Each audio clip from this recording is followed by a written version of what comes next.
Não faça tempestade em copo d'água. Meu irmão disse quando não fui convidada ao casamento do meu pai. Mas quando eles viram minha foto em um barco, a família inteira me mandou mensagens.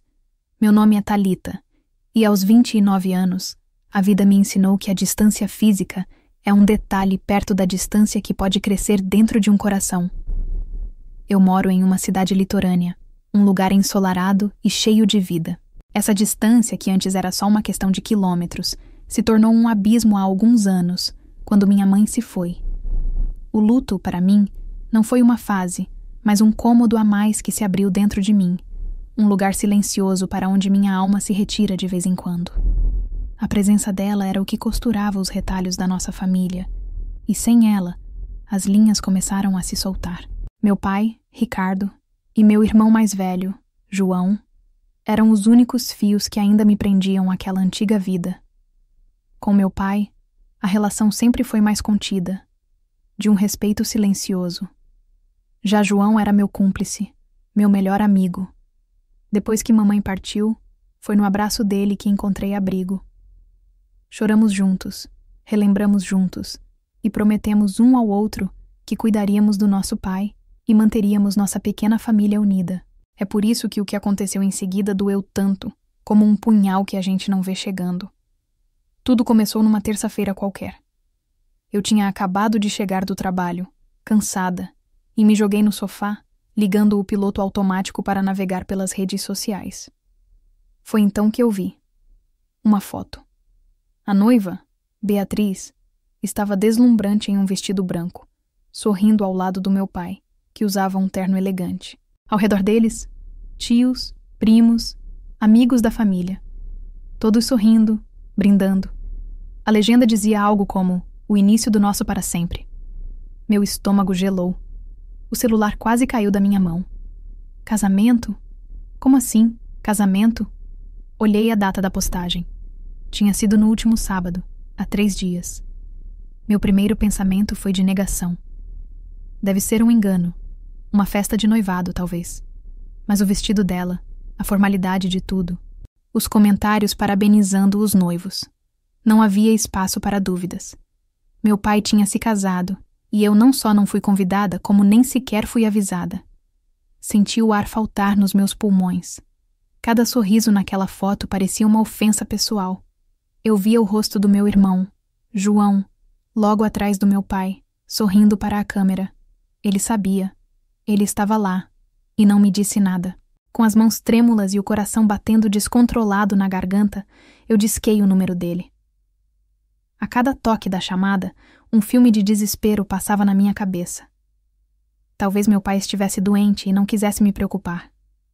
Talvez tivesse sido uma cerimônia de última hora. 1000 desculpas se formaram na minha mente, porque a verdade era dolorosa demais para encarar. Alô? A voz de João soou normal, até um pouco apressada. João, sou eu, a Thalita. Minha voz saiu falhada, fraca. Oi, maninha. Tudo bem? Aconteceu alguma coisa? Ele perguntou no tom casual de sempre. Aconteceu, João? Eu é que te pergunto. O que aconteceu no sábado? Fui direto ao ponto, a mágoa já começando a se transformar em raiva. Houve um silêncio do outro lado da linha. Um silêncio que confirmava tudo. Ah, você viu as fotos, né?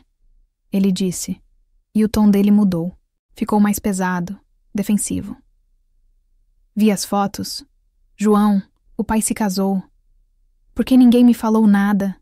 Por que eu não fui convidada? As lágrimas que eu estava segurando começaram a rolar pelo meu rosto. Eu não conseguia entender. E então, veio a frase que quebrou algo dentro de mim. A frase que ecoaria na minha cabeça por dias. Olha, Thalita, foi só uma reunião pequena, uma coisa mais íntima. O pai e a Beatriz queriam algo simples. Não faça tempestade em copo d'água. Tempestade em copo d'água. Meu próprio irmão, meu porto seguro, estava me dizendo que a minha dor era um exagero, que o casamento do nosso pai, o homem que nos criou, era um evento ao qual eu não tinha direito de me sentir excluída. Era como se a minha importância na família tivesse sido reduzida a nada. O luto que eu sentia pela minha mãe, a filha que eu era, nada disso importava. Uma reunião íntima? Eu vi as fotos, João. A família inteira estava lá. Nossos tios, nossos primos. Só eu não estava. Protestei, sentindo a traição dele pesar mais do que a exclusão do meu pai. Thalita, você mora longe, ia ser complicado. E o pai não queria criar um clima. Você sabe, você fica muito emotiva com as coisas da mãe ainda. A gente só não queria drama, ele disse. E cada palavra era um novo golpe. Então era isso. Meu luto era um drama. Minha saudade era um clima. A minha presença, a presença da filha da mulher que um dia foi o grande amor do meu pai, era um inconveniente. Desliguei o telefone sem me despedir. Não havia mais nada a ser dito. Sentei no chão da minha sala, abracei meus joelhos e chorei. Chorei pela minha mãe, que nunca seria esquecida por mim. Chorei pelo meu pai, que parecia estar tentando apagá-la. E chorei pelo meu irmão, que tinha escolhido o lado dele nessa história, e não era o meu. No meio daquela dor toda, uma decisão se formou. Eu tinha uma viagem marcada para Fernando de Noronha com amigos, planejada há meses. Minha primeira reação foi cancelar tudo, me afundar na tristeza. Mas então, uma faísca de teimosia se acendeu. Por que eu deveria parar minha vida? Eles seguiram com a deles, realizaram uma grande festa, sem se importar comigo. Então eu também seguiria. Iria para Noronha, viveria meus dias e tentaria, ao menos por um instante, encontrar um pouco de paz no mar. Mal sabia eu que aquela decisão, nascida da mágoa, seria o estopim para uma guerra familiar que estava apenas começando. Embarcar para Fernando de Noronha foi um dos atos mais difíceis e automáticos que já fiz. Meu corpo se movia, fazia a mala, encontrava meus amigos no aeroporto, mas minha mente estava a 1000 quilômetros de distância, presa naquela conversa com João. A frase dele, "Não faça tempestade em copo d'água", soava como um eco cruel. Meus amigos, percebendo meu estado, me cercaram de um cuidado silencioso. Não fizeram muitas perguntas, apenas me entregaram um copo de água, um chocolate, e me garantiram que o sol e o mar fariam bem. Eu queria acreditar neles. Queria mesmo. Chegamos à ilha, e a beleza do lugar era quase uma agressão. O azul do mar era tão intenso, o verde da mata tão vibrante, que parecia um cenário de filme, perfeito demais para a feiura que eu sentia por dentro. Nos primeiros dias, eu me esforcei. Mergulhei, caminhei pela areia, sorri para as fotos. Mas à noite, no silêncio do quarto da pousada, a realidade me esmagava. Eu rolava o feed do Instagram compulsivamente, vendo mais e mais fotos do casamento. Via minha tia dançando, meu primo fazendo um brinde. Cada imagem era uma pequena faca se cravando no meu peito. Eu não era apenas uma ausência, eu era um segredo. Ninguém nos comentários perguntava: onde está a Thalita? Era como se eu tivesse sido delicadamente editada para fora da história da minha própria família. O sábado, dia em que a festa aconteceu, chegou novamente. E foi nesse dia que a tristeza me pegou de jeito. Acordei com uma sensação de peso no peito, uma saudade avassaladora da minha mãe. Imaginei ela ao meu lado, me dizendo com sua voz calma que tudo ficaria bem. Pensei nela no dia do seu próprio casamento com meu pai, nas fotos antigas que tínhamos em casa, os dois jovens e cheios de sonhos. E agora, meu pai estava começando um novo para sempre, onde a memória dela, e eu por consequência, parecíamos ser um estorvo. Meus amigos me viram quieta no café da manhã, com os olhos vermelhos de choro contido. Sem dizer uma palavra, eles mudaram os planos do dia. Ninguém vai ficar de baixo astral aqui. Hoje vamos fazer um passeio de barco, ver os golfinhos, e lavar essa alma com água salgada, disse minha amiga Clara, com uma firmeza carinhosa. Eu não tive forças para negar. Deixei que me levassem. O barco era simples. O sol estava quente e uma brisa suave soprava. E como prometido, os golfinhos apareceram, saltando e brincando ao lado da nossa embarcação. Por um momento, um sorriso genuíno brotou no meu rosto. A natureza tinha essa força, essa capacidade de nos lembrar que o mundo é muito maior que a nossa dor. Foi nesse instante que um amigo meu, o Marcos, apontou a câmera para mim. Olha aí, Thalita. Esse sorriso sim vale a pena. Registrar, ele disse. Eu sorri para a foto. Um sorriso de gratidão por aquele momento, por aqueles amigos. Mas por trás daquele sorriso, meus olhos ainda carregavam o peso do mundo. Quando ele me mostrou a foto, eu vi a dualidade daquele instante. A imagem de uma mulher feliz em um paraíso e a realidade de um coração quebrado que só eu conhecia. Peguei meu celular, olhei a foto mais uma vez e senti uma necessidade imensa de desabafar, de colocar para fora aquele sentimento confuso. Não foi um ato pensado, não foi um plano de vingança. Foi um impulso, um grito silencioso. Abri o Instagram e postei a foto. Na legenda, escrevi as palavras que saíram direto da alma. Em alguns dias, a saudade aperta mais. Ainda bem que existem o mar e os amigos para curar a alma. Amigos que são verdadeira família. Apertei publicar e por alguns minutos senti um alívio. Era a minha verdade. Meus amigos eram, naquele momento, a minha verdadeira família. O post rapidamente começou a receber curtidas e comentários carinhosos de pessoas que não sabiam do contexto. Que lugar lindo! Aproveita, amiga. É isso mesmo, amigos são tudo. A calmaria, no entanto, durou pouco.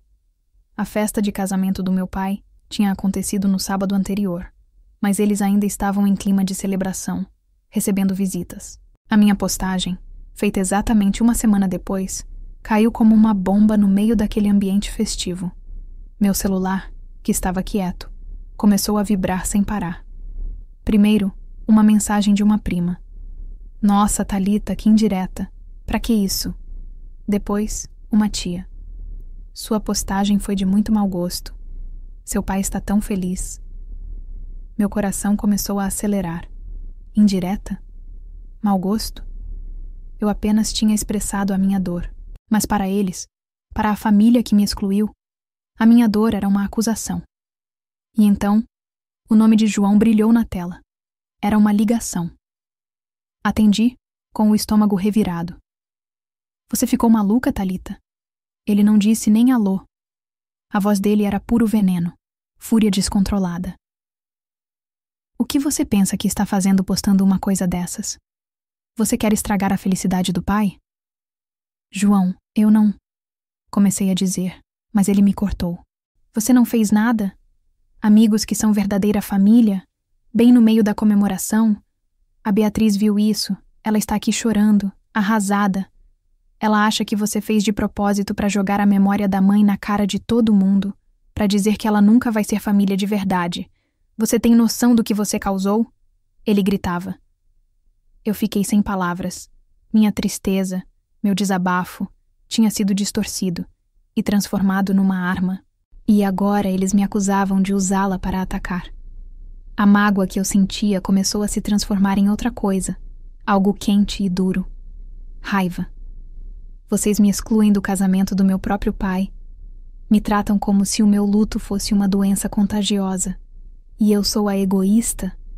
Eu sou a errada por dizer que meus amigos são minha família quando a minha família de sangue me virou as costas? Minha voz saiu firme, cortante, surpreendendo a mim mesma. Você não entende nada, Thalita. Você sempre faz tudo ser sobre você e o seu drama. Eu tentei proteger o pai de um problema, e você foi lá e criou um problema 10 vezes pior. Parabéns, você conseguiu o que queria. Chamou a atenção. Ele cuspiu as palavras e desligou na minha cara. Fiquei olhando para o celular, para a tela preta. O barulho das ondas, o sol, a beleza de Noronha, tudo desapareceu. Eu não era mais a filha magoada. Aos olhos deles, eu era a vilã, a egoísta, a dramática. Eles não só tinham me excluído, como agora me culpavam pela dor que eles mesmos causaram. Naquele momento, sentada naquele barco, a tristeza deu lugar a uma certeza fria e absoluta. Eu não ia aceitar aquele papel. Eu não ia ser a louca da história. Assim que eu colocasse os pés em terra firme, eu compraria a primeira passagem de avião para São Paulo. Eles iriam me ouvir. Eles iriam encarar a verdade, não a versão conveniente que criaram para justificar a própria covardia. A guerra tinha sido declarada, e eu não ia mais fugir. O voo de volta para São Paulo foi o mais longo da minha vida. Cada minuto no ar parecia uma eternidade, um tempo suspenso entre a raiva que me impulsionava e o medo do que eu encontraria. Eu não era mais a menina que chorava no chão da sala.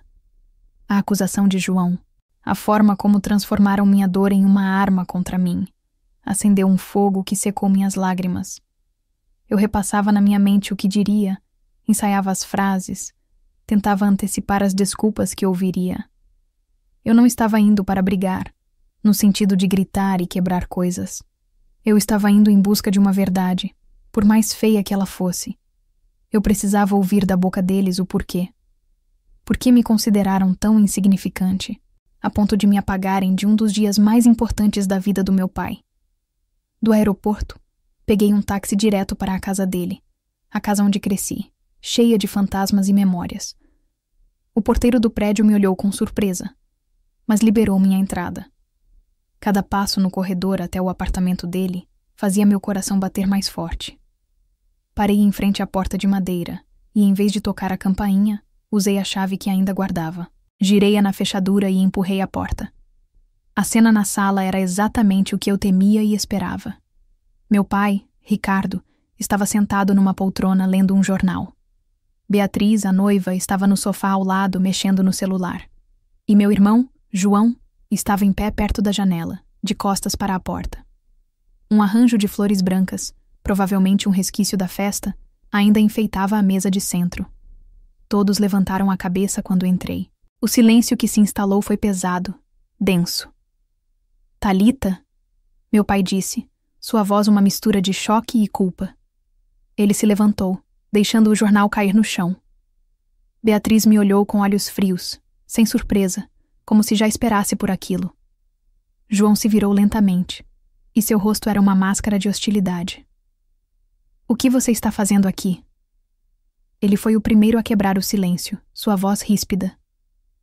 Eu vim buscar minhas coisas. Menti, minha voz saindo mais firme do que eu esperava. E já que estou aqui, acho que precisamos conversar. Conversar? Eu já disse tudo o que tinha para dizer no telefone. João avançou um passo. Você fez sua cena, estragou o momento. Não tem mais nada para conversar. Sua cena, repeti, sentindo o fogo subir pela minha garganta. Eu expressei minha dor e vocês me acusam de fazer uma cena? Eu quero entender. Quero que olhem nos meus olhos e me digam a verdade. Por que eu não fui convidada para o casamento do meu pai? Meu pai baixou o olhar, incapaz de me encarar. Foi Beatriz quem respondeu. Sua voz era calma, quase professoral, o que tornava tudo ainda mais cruel. Thalita, nós não queríamos te magoar, mas precisávamos que o dia fosse leve, feliz, sem complicações. Complicações? Eu ri, um riso sem humor algum. Eu sou uma complicação? A filha do noivo é uma complicação? Não seja dramática, João interveio. Você sabe do que ela está falando. Não, eu não sei, João. Então me expliquem. Falem como se eu fosse uma criança, porque parece que é assim que vocês me veem. Insisti, cravando meu olhar no meu pai, que continuava em silêncio, um covarde na sua própria casa. Houve outra pausa.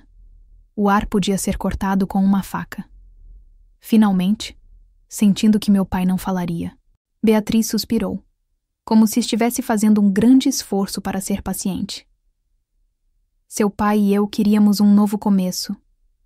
Um dia de pura alegria. Nós temíamos que a sua presença pudesse trazer uma energia pesada para a cerimônia. Energia pesada? Repeti a palavra, sentindo o significado completo me atingir como um soco no estômago. Sim, ela continuou, agora mais confiante. Nós sabemos como você ainda fica abalada. com o que aconteceu com a sua mãe. E nós ficamos com medo de que você ficasse muito emocionada, que chorasse, que acabasse lembrando a todos de um momento triste. Nós só queríamos um dia perfeito e sem drama. Foi só isso. Ao lado dela, meu pai finalmente assentiu, um movimento quase imperceptível, como se concordasse com a sentença.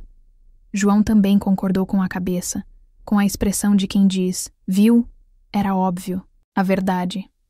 Ali estava ela, nua, crua e mais feia do que qualquer coisa que eu pudesse ter imaginado. Eles não me excluíram por um descuido ou por logística. Eles me excluíram porque o meu amor pela minha mãe, a minha saudade, a minha dor legítima, era um inconveniente para a felicidade pré-fabricada deles. Meu luto era o drama que eles queriam evitar. Eu respirei fundo, sentindo uma clareza gelada tomar conta de mim. A raiva deu lugar a uma dor profunda, mas uma dor que me deu força. Olhei para os três, um por um. O pai covarde, o irmão traidor e a madrasta que via meu amor como uma energia pesada. Então, comecei. Minha voz baixa, mas cortante, fazendo todos se encolherem. Deixa eu ver se eu entendi. O meu luto pela minha própria mãe não tinha lugar no casamento do meu pai? O silêncio foi a resposta. A memória dela. Continuei, sentindo uma lágrima solitária finalmente escorrer pelo meu rosto. Uma lágrima de pura indignação. A memória da mulher com quem você, pai, construiu uma vida. A mulher que me deu a luz. A memória dela precisava ser apagada para que todos vocês pudessem ser felizes por um dia? Minhas palavras pairaram no ar, pesadas, irrefutáveis. A verdade, dita em voz alta, era devastadora. E pela primeira vez, vi a armadura deles rachar. A expressão de Beatriz vacilou. A certeza em seus olhos desapareceu, dando lugar a um vislumbre de vergonha. João deu um passo para trás, como se minhas palavras o tivessem empurrado fisicamente. Ele baixou a cabeça, finalmente. E meu pai... Meu pai desabou. Ele me olhou, e seus olhos estavam cheios de lágrimas. O homem que eu vi forte por toda a vida parecia pequeno, quebrado. A verdade dita em voz alta tinha quebrado ele. Ele abriu a boca para falar, mas nenhum som saiu. Aquele silêncio, aquele olhar de culpa e dor, foi a confissão final. A reviravolta não foi um grito, foi essa constatação silenciosa e terrível. A verdade estava exposta na sala, feia e pulsante, e ninguém, absolutamente ninguém, sabia como limpar a bagunça. Eu não esperei por uma resposta. Depois que minhas palavras caíram como pedras no silêncio daquela sala, não havia mais nada a ser feito ali. Vi o rosto do meu pai se contorcer em uma dor que eu nunca tinha presenciado. Vi a arrogância de Beatriz se dissolver em choque e vi a raiva do meu irmão se transformar em uma vergonha palpável. Esgotada, com o corpo pesado e a alma em frangalhos, eu simplesmente me virei e caminhei para a porta. Ninguém tentou me impedir. O som da porta se fechando atrás de mim foi o ponto final mais alto e claro que eu poderia ter dado àquela conversa.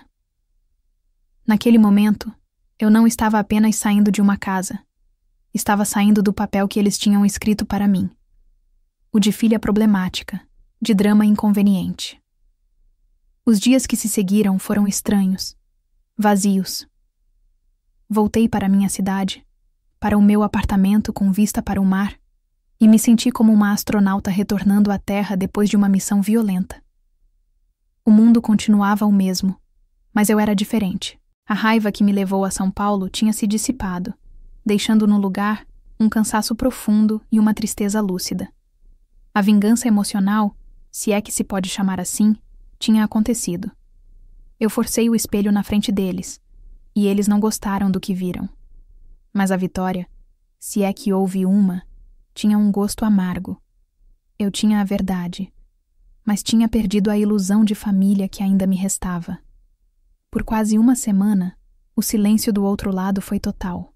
Nenhuma mensagem, nenhuma ligação. Parte de mim se sentia aliviada.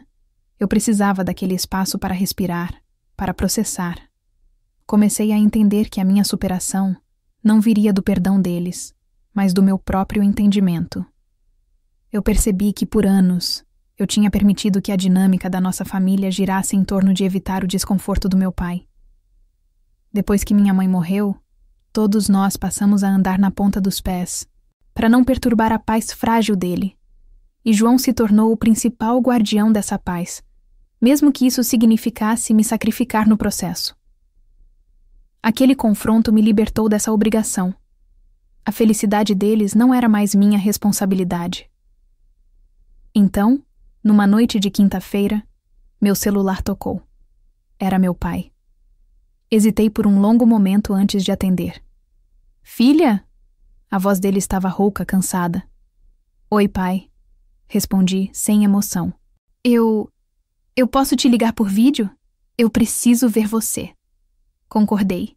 E logo seu rosto apareceu na tela, mais velho e abatido do que eu jamais tinha visto. Os olhos dele estavam vermelhos e inchados. Ele não perdeu tempo com rodeios. Thalita, eu preciso te pedir perdão. Mas só a palavra não adianta, eu sei. Eu quero que você entenda. Mas não como desculpa, e sim como uma confissão. Ele respirou fundo. Eu tive medo, filha. Um medo covarde.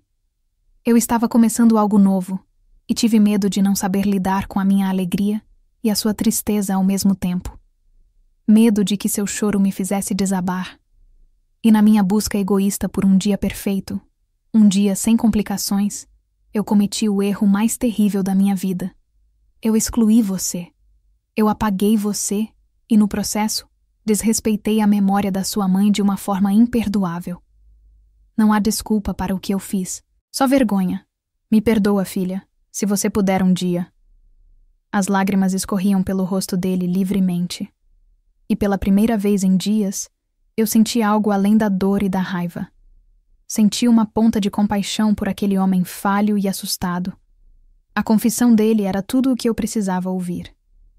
Eu ouvi você, pai, disse eu, com a voz embargada. Obrigada pela honestidade.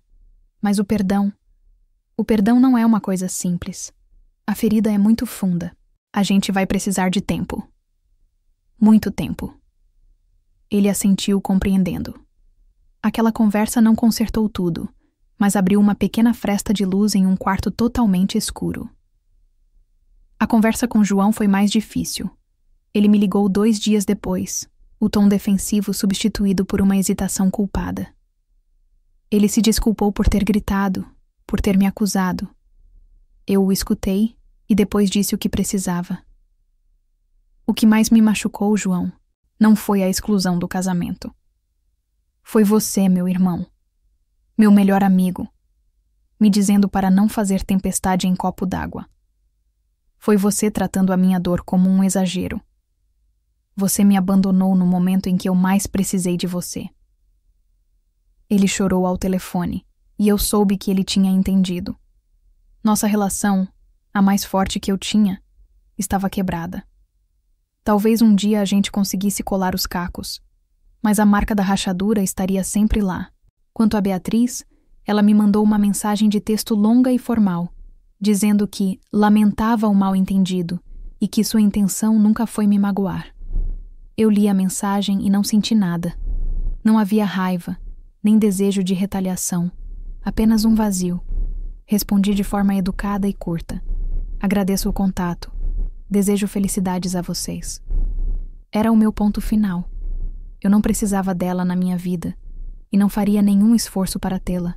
Minha superação era também escolher minhas batalhas, e aquela não valia a pena.